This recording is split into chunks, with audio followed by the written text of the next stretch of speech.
All right, hello and welcome everyone. This video shall be the introduction for this mini course series on reaction engineering. A disclaimer before we go forward.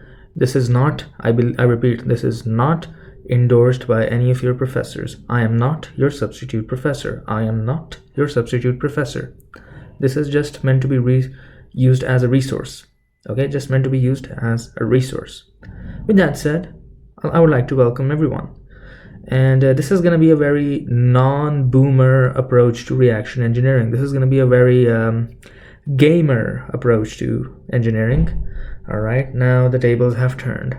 So yeah, bienvenido, bienvenue, ahlan wa sahlan, whichever part of the world you're from, welcome to reaction engineering. All right, so reaction engineering, sometimes referred to as kinetics, mean the same. In a chemical engineering course, they probably mean the exact same thing. Nothing to worry about. Nothing to worry about. Oh, this is fun.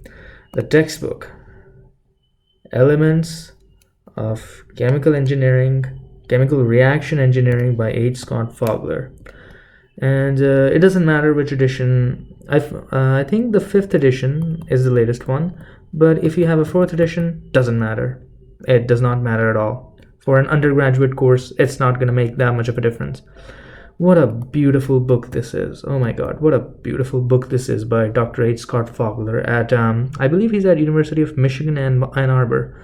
Dr. Fogler, huge fan right here, huge fan.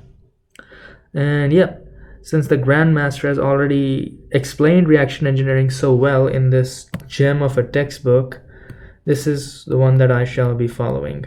All right, oops. All right, nice. So a question to everyone: why learn reaction engineering in the first place? I mean, why the hell do we care? Like, why? What isn't mass and energy balances enough? I mean, we've done chemi-thermo, we've done all of that crap. Isn't that enough? Well, guess what? Reaction engineering, along with separation / mass transfer operations, whichever title your university uses, mass transfer ops, whichever title your university uses, these two courses are what distinguish. These two courses distinguish, I need to emphasize that, a chemical engineer from a mechanical engineer. The mechanical engineers also study thermo.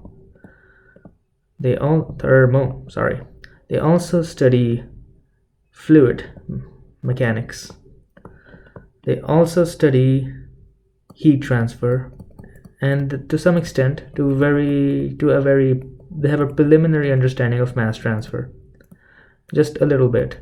And they also study material science. So all of that, they study all of these tools, material science. But these two courses right here, reaction engineering and mass transfer ops, or mass transfer operations, these two are the domains of the chemical engineer. All right.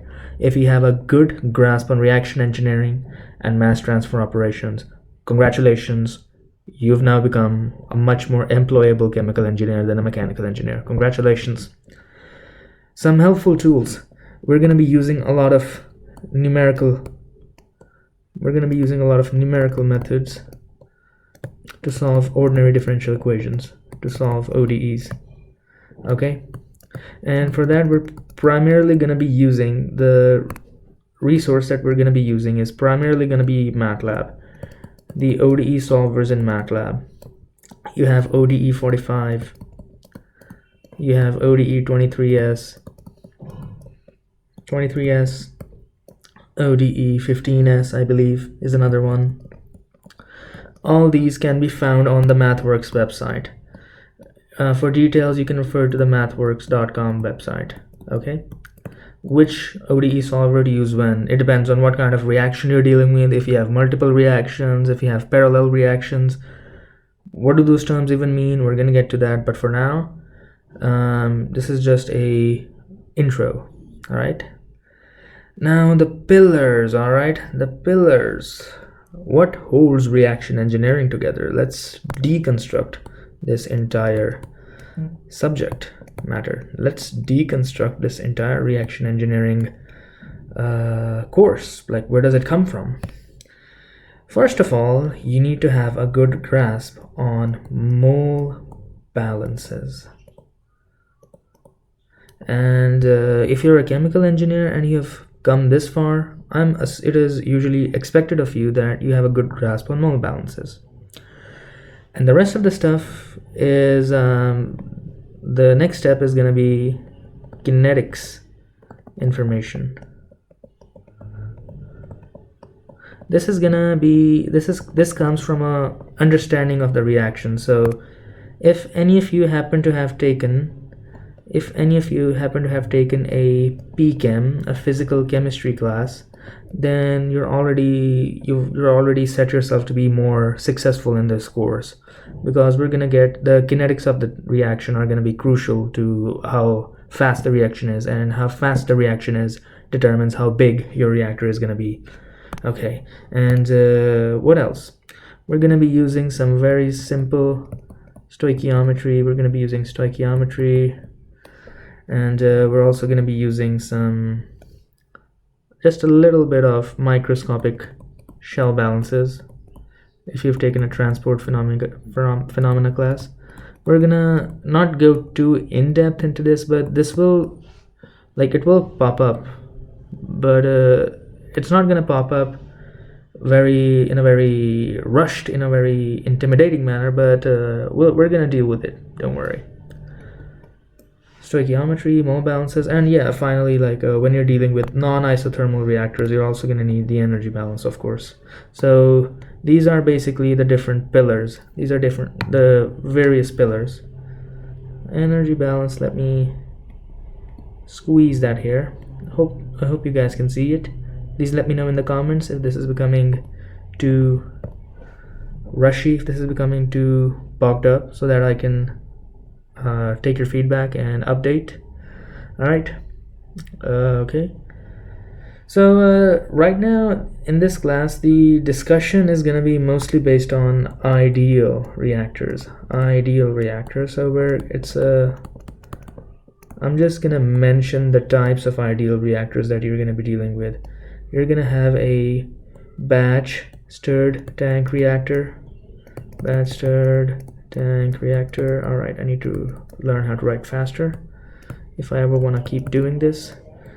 It sometimes might be referred to as BSTR, batch stir tank reactor. You're also going to have this is for batch operation, of course. For continuous operations, you're going to have continuously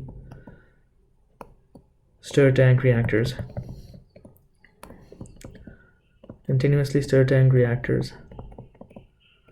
All right. CSTRs, as the chemical engineers refer to them. And these alternatively, CSTRs are sometimes also called mixed flow reactors in some textbooks.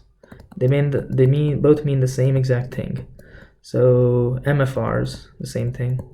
And then finally, we're going to deal with plug flow reactors.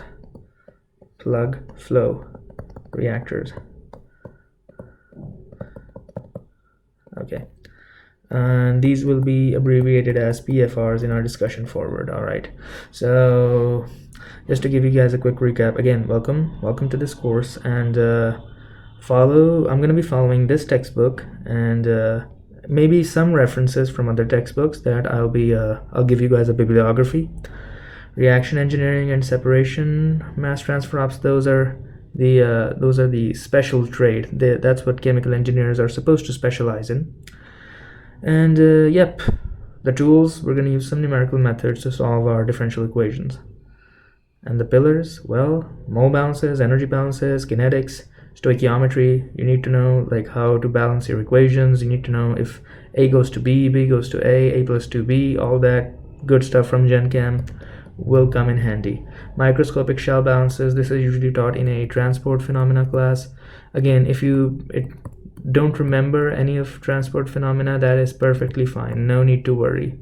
We're gonna get through this. Ideal reactors, batch BSTR, CSTRs, also known as MFRs, and plug flow reactors, PFRs. We're going to talk about these in the upcoming videos. Again, thank you so much.